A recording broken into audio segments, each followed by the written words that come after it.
In questo numero, in 3 per la vittoria finale del campionato di promozione, Fontanelle non molla, Treviso non si arrende. 3 punti d'oro per il 90. Il Portogruaro festeggia la salvezza. In prima categoria, prima sconfitta della Giulia alla vigilia dello scontro promozione con il Fossalta Piave. Il calcio femminile cambia. Con il vicepresidente del Portogruaro Giorgio Furlanis abbiamo illustrato le novità della prossima stagione. Parleremo poi di basket unificato, di vela con l'apertura ufficiale della stagione del Circolo Nautico Santa Margherita e chiuderemo con un servizio di equitazione sul CVI 2018 svolto a Fossalta di Portogruaro.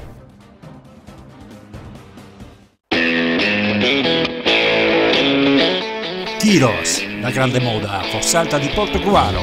Tiros e produzioni abbigliamento in pelle dei più grandi marchi. Tiros in via del lavoro a Fossalta di Portogruaro.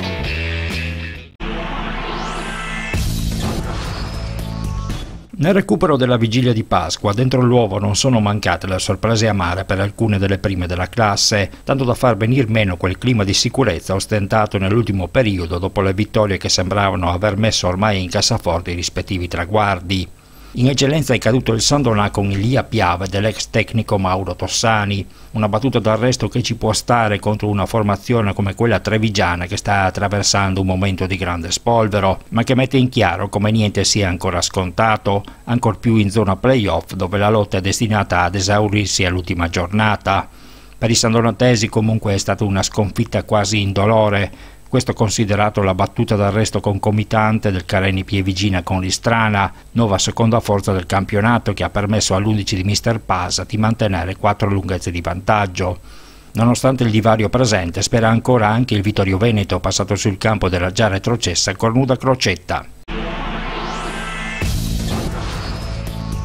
La lotta al vertice del torneo di promozione continua a regalare sempre grande interesse. Il 7-0 con il quale la capolista Porto Mansuè ha travolto l'Union Sile, ormai ad un passo dalla matematica retrocessione, è un chiaro segnale di forza rivolto al lotto delle avversarie dirette che ad ogni modo non intendono per nessun motivo alzare bandiera bianca in anticipo, ad incominciare dal Fontanelle che ha ribaltato il risultato a Vedelago che lo vedeva soccombere, ma ci crede anche il Treviso, sebbene abbia dovuto soffrire oltre il previsto per avere la meglio della pericolante Maidoma Lovis Presiano. Noi quello che dobbiamo fare è ripeto, cercare di vincere ogni partita, prepararci durante la settimana. Adesso domenica siamo ancora qua in casa contro il 90 e quello che dobbiamo fare è cercare i 3 punti. Poi le altre, se anche le altre corrono, noi quando riusciamo a fare 5 vittorie, che sono le partite che mancano in campionato, abbiamo fatto il nostro. Adesso 4, no? Ne mancano 4. Adesso ne mancano 4 con queste. 5 con la Coppa. Con la Coppa, ma la Coppa è un discorso a parte, è una partita secca, quella abbiamo tempo, adesso vediamo, sono importanti adesso le prossime 3 partite, perché poi arriveremo alla Coppa che giochi l'ultima partita domenica e i numeri non si possono contestare. Come si dice, finché c'è vita c'è speranza. Siamo là a 3 punti ragazzi, cioè non si può mollare perché non si sa mai, è un campo pesante, una squadra gioca fuori casa, vedi Lovis Presiano lotta per salvarsi fino alla fine, comunque ti possono creare problemi, non si sa mai. Noi quello che dobbiamo fare è prepararci martedì, mercoledì, giovedì, venerdì per arrivare domenica a vincere la partita. Tutti a segno anche gli rappresentanti del Veneto orientale. Il Caore La Salute, ormai senza alcun obiettivo di classifica, ha travolto il Caerano archiggiato, riscattando in tal modo la brutta prestazione offerta nel turno precedente con l'Opitergina. Di rilievo anche la vittoria del 90 passato sul campo della Milanese, 3 punti che dovrebbero aver messo in cassaforte la permanenza in categoria dei neroverdi. E diciamo che in questo momento la classifica sorride, però tutti sanno che fin quando la matematica non ti dà la salvezza c'è sempre da stare con le orecchie alte, quindi diciamo che gli ultimi risultati sono particolarmente positivi, la mia squadra ha risposto bene sul campo e quindi abbiamo fatto un passo molto importante verso la salvezza, che però non è ancora matematica. Sì, non è matematica, oltretutto avete un calendario, possiamo dire, un po' insidioso, visto che dovete affrontare Treviso e Vazzola. Diciamo che mi preoccupa più l'Union Sile che Treviso e Vazzola, se devo essere sincero, perché la mia squadra purtroppo, per colpa mia o per colpa non si sa di chi, con quelle sotto in classifica fa una fatica tremenda.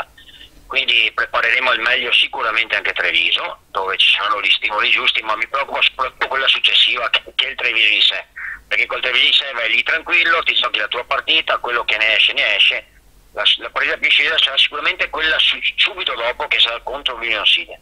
Guardando un po' alla lotta per la salvezza, voi praticamente quasi fuori, il resto come la vede?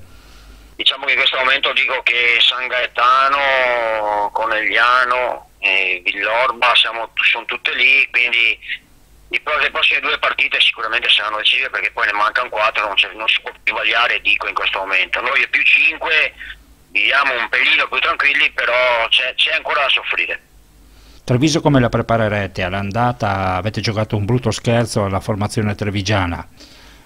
Diciamo che l'arrivo del mister, ultimo che non conosco, ha fatto un lavoro strepitoso, perché vengono, se non erro, da 8 vittorie consecutive o 8 vittorie, un pareggio e una sconfitta, quindi stanno passando un periodo estremamente positivo. Andremo là a fare la nostra partita, chiaramente sappiamo che i livelli in campo, sicuramente c'è una differenza che è abissale, però sappiamo tutti che le partite si giocano fino al 90esimo, 11 contro 11, noi andremo lì per vendere cara la pelle, dico, non dobbiamo fare sgarbi a nessuno, abbiamo fatto una grandissima prestazione a Porto Mossuè, cercheremo di ripeterla con il Treviso, sapendo che i valori del Treviso a confronto ai nostri sono decisamente diversi, insomma, ecco. Ecco, campionato che al vertice è veramente interessante, finirà probabilmente all'ultima giornata. Sì, ormai sono racchiusi in 4 punti, se non erro, ci sono 4 squadre, se l'Overso vince la sua partita di recupero sono in 4 squadre in 4 punti, è tanta roba per la promozione. Sappiamo benissimo che il girone D della promozione è sempre un girone particolarmente difficile, e quindi credo che le loro 4 lì se la giocheranno fino all'ultimo minuto dell'ultima giornata, come è bello che sia e come è giusto che sia. Il Portogallo invece ha festeggiato la raggiunta quota salvezza grazie al successo di misura su un San Gaetano sempre più sul fondo della classifica, per il quale diventa fondamentale cercare di evitare che il divario dal quintultimo posto si dilati a più di 6 lunghezze, per non vedersi retrocessi direttamente dalla regola dei 7 punti. Eccoci qua mister, questa sera possiamo dirlo, quota salvezza ampiamente raggiunta, quindi direi che possiamo guardare a queste ultime partite con tutta tranquillità. Sì, penso di sì, penso che con questi 3 punti sofferti penso che abbiamo raggiunto la salvezza matematica. Adesso ci aspettano 4 gare, speriamo di onorare questo campionato un po' particolare per noi come squadra, come gruppo, e adesso che non abbiamo più questo assillo di far bottino pieno, spero che i miei ragazzi si esprimano in campo meglio di come ci siamo espressi oggi, perché penso che abbiamo fatto una partita sottotono. Sicuramente abbiamo trovato una squadra che aveva fame di punti, una squadra organizzata, una squadra che ha, secondo il mio punto di vista, espresso un buon calcio, e noi purtroppo alle volte siamo un po' contratti nel giocare, nell'esprimersi, soprattutto in questa ultima parte domenica, e questa domenica qua, perché fino alla partita con la Vazzolese abbiamo espresso un buon calcio, però sono 2 partite che siamo un po' sottotono sotto l'aspetto del gioco. Se può in qualche maniera aver influito l'incertezza che c'è a livello societario? Ma no, io penso che noi dobbiamo guardare a fare delle buone prestazioni. A livello societario sono problemi della società, io devo guardare la squadra, devo cercare di allenarla bene, devo cercare di far renderla al massimo, e gli altri problemi non devono intaccare assolutamente il gruppo e il sottoscritto. Vista una sconfitta probabilmente immeritata, visto il volume di gioco che avete prodotto, però purtroppo insomma è così, il calcio è questo e la classifica a questo punto è veramente complicata. Sì, il calcio è questo, errori si pagano, abbiamo commesso solo quell'ingenuità purtroppo verso la fine della partita e l'abbiamo pagata a caro prezzo. Di sicuramente meritavamo qualcosa in più, ma sono contento comunque dell'atteggiamento dei ragazzi, della partita che hanno fatto, del gioco che hanno espresso, e dobbiamo continuare con questa voglia. La classifica La classifica sono ancora 4 partite, abbiamo 5 punti, abbiamo 5 squadre, possiamo recuperarle con questa intensità qua e la voglia che abbiamo, sperando di recuperare gli infortunati e gli squalificati che a turno ci capitano ogni volta. Non siamo con la testa bassa, ma ci alziamo e andiamo avanti fino alla fine. Una stagione così, diciamo, sofferta ve l'aspettavate? No, io sono arrivato questa è la mia quinta partita, non c'ero all'inizio, non conoscevo solo per la squadra, solo per le cronache dei giornali, non parlo del primo momento con me, parlo dell'atteggiamento della squadra che ha fatto vedere a tutti che la voglia c'è e che ci crede fino alla fine. Intanto sabato prossimo, visto il concomitante impegno del Mestre, il Portogruaro anticiperà la sfida con il Fontanelle, erigendosi in qualche modo al ruolo di arbitro del campionato. Cerchi un'auto o un veicolo industriale? GP Auto è quello che fa per te. GP Auto ti offre una vasta gamma di veicoli industriali ed auto d'occasione e chilometri zero. GP Auto è uno staff di professionisti al tuo servizio, sempre pronti a guidarti nel tuo acquisto. GP Auto a Villotta di Chions in provincia di Pordenone, uscita autostradale A28, telefono 0434 630 560. Passa da noi, passa da GP Auto. Assinvest, da sempre al vostro fianco.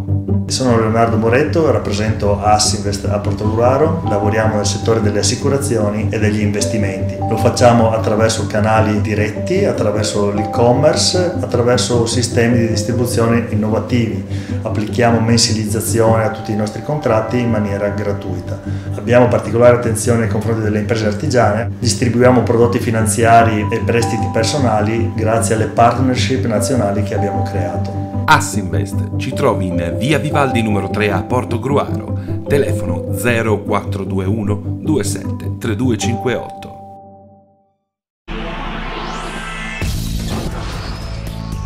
Dalla prima categoria è arrivato il risultato che fa più notizia, non perché dopo la caduta del Fossalta Piave del turno precedente fosse del tutto inatteso, ma piuttosto perché il Badoere ha interrotto l'imbattibilità stagionale della capolista Giulia Sagittaria, rovinandone così i piani proprio alla vigilia dello scontro al vertice con gli Orange, che obbliga i concordiesi ad uscire indenni per poter sperare di festeggiare il ritorno in promozione tra 2 giornate sul proprio campo, quando sarà ospite un Ponte Crepaldo in lotta per garantirsi la partecipazione ai play-out. Allora, mister, prima o poi per la legge dei grandi numeri una sconfitta in campionato doveva arrivare, è arrivata con il Badoere che si è confermata squadra Mazzagrandi, quello che ha tolto al Fossalta Piave ha tolto anche a voi, quindi insomma 0-0 para al centro. Buonasera a tutti, sì, diciamo che il risultato rispecchia quello che si è visto in campo, il Badoere ha meritato di vincere, e aveva probabilmente più fame di noi domenica, noi abbiamo incontrato una squadra sicuramente in salute, una giornata storta nostra, ci può stare, speravo non capitasse, ma è capitata, pazienza.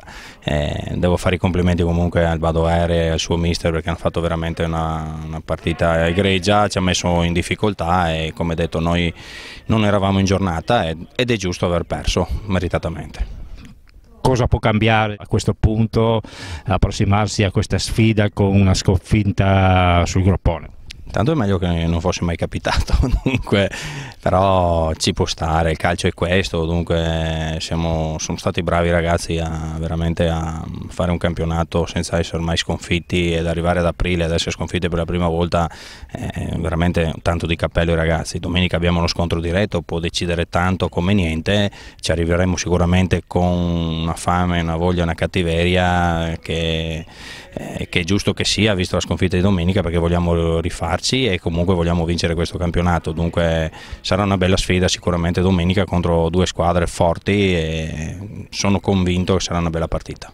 Sfida da tripla, ovviamente che se vincete voi chiudete definitivamente ogni discorso anche dal punto di vista matematico. Sì, sono d'accordo, è una sfida da tripla sicuramente, loro hanno un potenziale enorme e dall'inizio dell'anno che dico che secondo me era la squadra favorita per vincere il campionato e continuo a credere che sia una delle squadre, se non la squadra più forte di questo girone, dunque sarà sicuramente una sfida da tripla, potrà succedere qualsiasi cosa, gli episodi saranno fondamentali e decideranno sicuramente questa sfida. Se dovesse non andare per il verso giusto, poi il vostro calendario vi metterebbe davanti due squadre che stanno lottando col coltello tra i denti per evitare i play-out e il Bibbione, insomma dovete comunque lottare anche in tutte queste ultime 3 giornate. Ma sicuramente non c'è nessuna squadra che ci regala niente, come è giusto che sia. Il campionato è bello anche per questo, sono tutte squadre all'altezza ed è stato duro e impegnativo anche per questo, dunque non credo che le ultime 3 partite le cose non dovessero andare bene domenica. Abbiamo vita facile, dovremmo guadagnarcelo e sudarcelo fino alla fine questo campionato, ma sono convinto che i ragazzi si faranno trovare pronti perché si sono allenati benissimo tutto l'anno, non credo che questo ultimo mese abbiano intenzione di mollare, anzi li vedo ancora più convinti e carichi dopo la sconfitta di domenica, dunque cercheremo di chiudere i conti domenica, non dovesse succedere ce la guadagneremo nelle prossime 3 partite. In campo dunque per vincere o vi andrebbe bene anche il pareggio? Ma, si gioca sempre per vincere, poi vediamo anche come giocano loro, vediamo come si approcciano la partita. Adesso dire che vado lì per vincere o vado lì per pareggiare è prematuro e non sarebbe neanche corretto. La mia mentalità è sempre quella di giocare per vincere, poi gli episodi e la partita dirà. In coda la lotta per la salvezza è ancora più che mai aperta. Il postiomo, travolgendo il team biancorossi, si è forse tirato definitivamente fuori, lasciando 6 squadre a lottare a stretto contatto di gomito senza esclusione di colpi. In questo senso è stato prezioso il successo del Ponte Crepaldo contro un Bibbione ormai privo di grossi stimoli in questo finale di torneo. Vittoria comunque non facile per i crepaldini, dato che i litorani di mister Willy Pittana hanno disputato la loro onesta partita senza regalare niente. Decisivo il gol in apertura di Davide Sartori, che ha indirizzato subito la partita sui binari più congeniali al club biancoverde, al quale in quest'ultimo scorcio del campionato, salvo la sfida con la matematicamente già retrocessa Fossaltese, si presenta un calendario piuttosto insidioso. Seconda categoria dall'interesse relativo, con il Pramaggiore già matematicamente promosso e con i play-off dalla finale che potrebbe essere già scritta proprio dal divario di punti presenti tra la seconda e la terza in classifica, vale a dire il San Stino e il Burano, ed il resto delle pretendenti. Invece in una zona play-out ormai ben delineata, dentro l'uovo di Pasqua è stato il Taglio Veneto a festeggiare la prima vittoria da quando alla guida dei Granata si è insediato mister Marzio. Un successo che contribuisce a galvanizzare il gruppo e soprattutto che fa tirare ai Granata un bel sospiro di sollievo dopo aver visto recuperato una situazione di classifica che li metteva non più tardi di una settimana fa anche a rischio retrocessione diretta. Buono il punto colto dal Gruaro sul campo del Pramaggiore, che permette ai biancorossi gruaresi di ipotecare il quintultimo posto, potendo così contare nell'epilogo della stagione sui 2 risultati utili su 3. Anche in terza categoria il recupero pasquale ha scritto una pagina importante del campionato. Con il Cessalto fermo per il turno di riposo previsto dal calendario, il Silea infatti ha sbagliato partita con il Casier d'Osson, facendosi imporre un pareggio che non permette loro di agganciare i primi della classe. Via libera dunque ai gialloverdi verso la vittoria finale, risultato ad ogni modo indolore per il Silea. Questo perché, visto il notevole divario presente con il resto del gruppo, voleranno in seconda categoria anche i biancorossi senza dover disputare i play-off. Con domenica riprende anche il campionato di Serie D femminile. Al Portogruaro il calendario riserva un incontro sulla carta facile, al cospetto della Cenerentola 7 Comuni, che in questa stagione non ha collezionato ancora un punto. Partita assolutamente da vincere per mettere al sicuro il terzo posto e quindi la partecipazione in play-off, alla vigilia del delicato scontro diretto con l'Albignasego. Si giocherà sul rettangolo di gioco del Comunale di Concordia Sagittaria. Sì, confermo, domenica giochiamo in quello di Concordia e ringrazio assolutamente il Concordia, la Iulia che ci ha dato in concessione il campo sportivo, e ci presenteremo quelli di Concordia alle 3:30 contro l'ultima in classifica, come dicevi tu. Non ci dovrebbero essere grosse problematiche da parte nostra, però bisogna entrare per vincere assolutamente, non dobbiamo pensare che questi sono ultimi, perché non vorremmo mai fare un passo falso. Per cui le ragazze sono concentrate, hanno ripreso gli allenamenti a regime adesso con questa settimana qua. Sono rientrate tutte quasi, per cui anche degli infortuni, e credo il mister possa mettere la formazione migliore per domenica. So che avete fatto qualche tempo fa delle riunioni in Lega per quanto riguarda appunto il calcio femminile, un calcio femminile che con molta probabilità il prossimo anno dovrebbe cambiare, quindi dovrebbe esserci una Serie C diversa, cioè, quindi un qualcosa di diverso. Tu ci sei stato, ci puoi spiegare appunto nel dettaglio che cosa succederà il prossimo anno? Ma il prossimo anno, partendo dalla prima serie, cioè la Serie A, sarà una Serie A un po' più allargata come quella maschile. Ci sarà un'unica B, non più le 4B per cui divise per l'Italia, ma un'unica B da 18 squadre, è da quello che ci dicono, e poi ci sarà questa C che sarà come una Serie B a questo punto, interregionale, 4C divise per l'Italia, per cui 2 al nord, una in centro e una in Bassa Italia. Questa sarà un po' la formula della Serie C. Poi ci sarà questo interregionale che sarà una specie di una Serie D che è un po' più allargata per tutte le altre squadre di basso livello. Noi speriamo di rientrare in quelle delle C, giocarcela, poter giocarci il campionato, che sarà molto più interessante di quest'anno sicuramente. Chiaramente avendo dei costi un pelino maggiori sicuramente, però bisogna capire come sarà questo interregionale a livello nostro, Friuli, Venezia, cioè Veneto e Lombardia dovrebbe essere, da quello che ci dicono. Però adesso vediamo un po', perché bisogna vedere l'iscrizione delle squadre, quante squadre aderiscono, perché chiaramente l'impegno è maggiore per queste squadre femminili. Infatti costi che saranno sicuramente superiori e quindi dovete un attimino anche prepararvi a questo. Assolutamente sì, ci stiamo già pensando, riteniamo di riuscire a avere anche a livello finanziario la capacità di sopportare questo campionato. Chiaramente cambierà molto l'aspetto di locazione, come saremo in questo interregionale. Se rimane abbastanza stretto, ecco che le spese diventano abbastanza limitate. Se si allarga il valore economico lì bisogna lavarci un po' anche noi dei limiti e capire un attimo. Però adesso ci stiamo muovendo, come dicevi tu, nel trovare nuove fonti di ricavo, nuovi collaboratori che ci permettono di affrontare questo campionato. Anche perché ad onor del vero diciamo che voi come finalista di Coppa avete parecchie possibilità, vada come vada, di poter essere ripescati il prossimo anno nella nuova Serie C. Corretto, sì, in effetti essendo finalisti, qualora vincessimo o ugualmente dovessimo arrivare secondi, abbiamo l'opzione di poter accedere alla Serie C direttamente chiedendo l'autorizzazione, chiaramente, che vi c'era concessa sicuramente, perché essendo anche una delle poche squadre venete della zona basso San Donà, abbiamo il diritto a accedere. Però adesso vedremo, insomma, ce la giochiamo, tanto noi vogliamo vincerla questa Coppa e portare a casa questo trofeo qui a Portogruaro come il femminile, questo è importante per noi. Ecco, altra situazione da risolvere sarà sicuramente quella dello stadio. Sì, quello stadio non si capisce ancora bene come si svilupperà il prossimo anno, se questo Mestre rimarrà qui. Ci sono voci un po' contrastanti, sembra quasi che forse non ci sia, però dalle vecchie parole fatte dal Presidente della società sembrava che doveva essere almeno un biennio qui a Portogruaro, però anche loro purtroppo vivono una situazione non facile in quel di Mestre, giocando fuori casa posso capirli la loro volontà di venire a giocare più vicino per avere più pubblico, questo e avere meno costi. Si vedrà insomma come si svolgerà questo Mecchia, chiaramente che per il comune è importante avere il Mestre qui perché ha aiutato a sistemare un po' un campo che aveva bisogno di essere una grossa manutenzione, l'ha fatto, adesso starà al Mestre a decidere se rimanere o invece ritornare in quelli di Mestre, se possono ritornare, questo non riusciamo ancora a capirlo, insomma, ecco.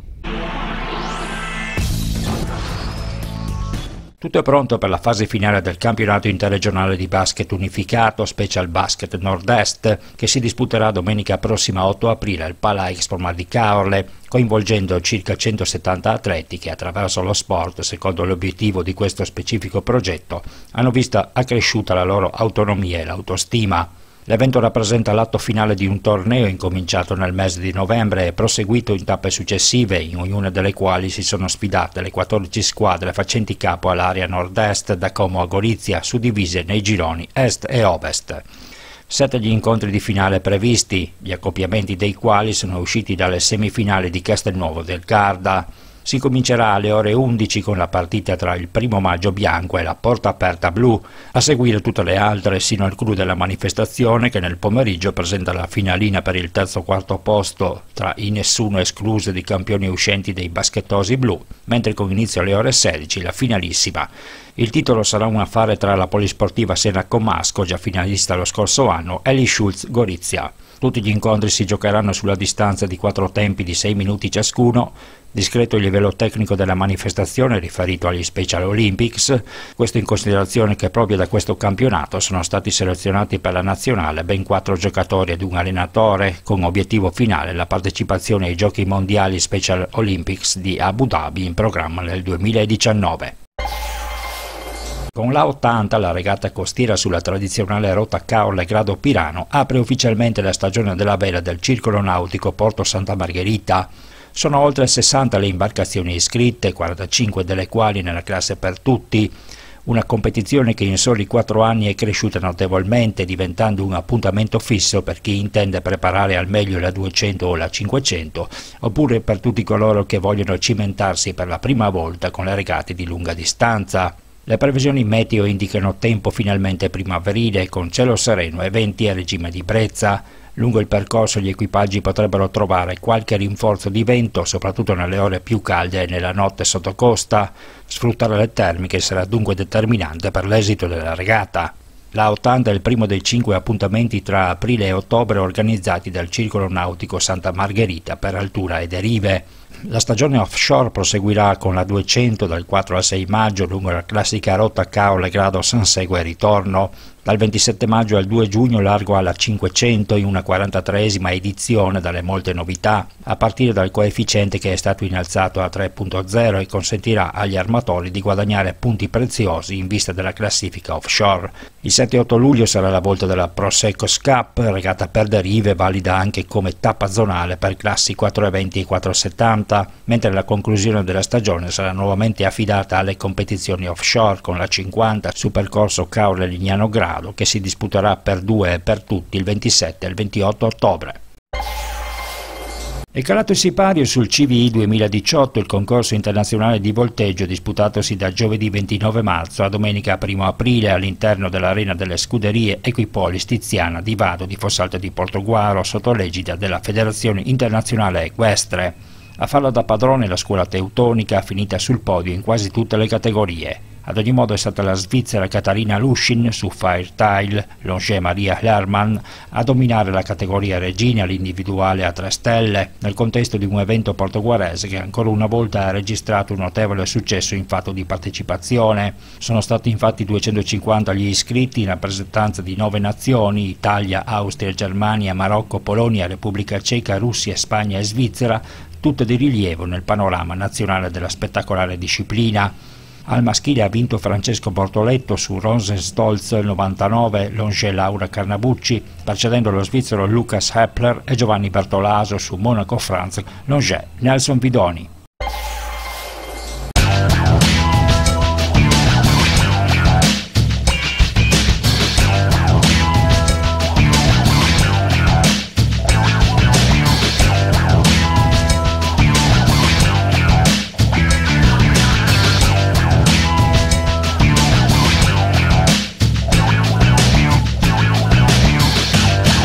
Assinvest, da sempre al vostro fianco. Sono Leonardo Moretto, rappresento Assinvest a Portogruaro, lavoriamo nel settore delle assicurazioni e degli investimenti. Lo facciamo attraverso canali diretti, attraverso l'e-commerce, attraverso sistemi di distribuzione innovativi. Applichiamo mensilizzazione a tutti i nostri contratti in maniera gratuita. Abbiamo particolare attenzione nei confronti delle imprese artigiane, distribuiamo prodotti finanziari e prestiti personali grazie alle partnership nazionali che abbiamo creato. Assinvest ci trovi in via Vivaldi numero 3 a Portogruaro, telefono 0421 27 3258.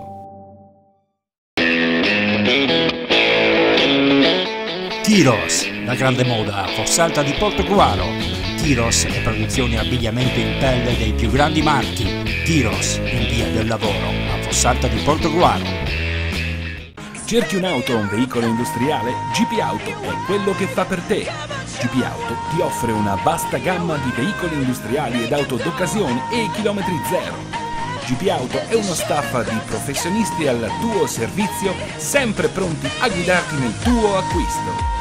GP Auto a Villotta di Chionsi, in provincia di Pordenone, uscita autostradale A28, telefono 0434 630 560. Passa da noi, passa da GP Auto.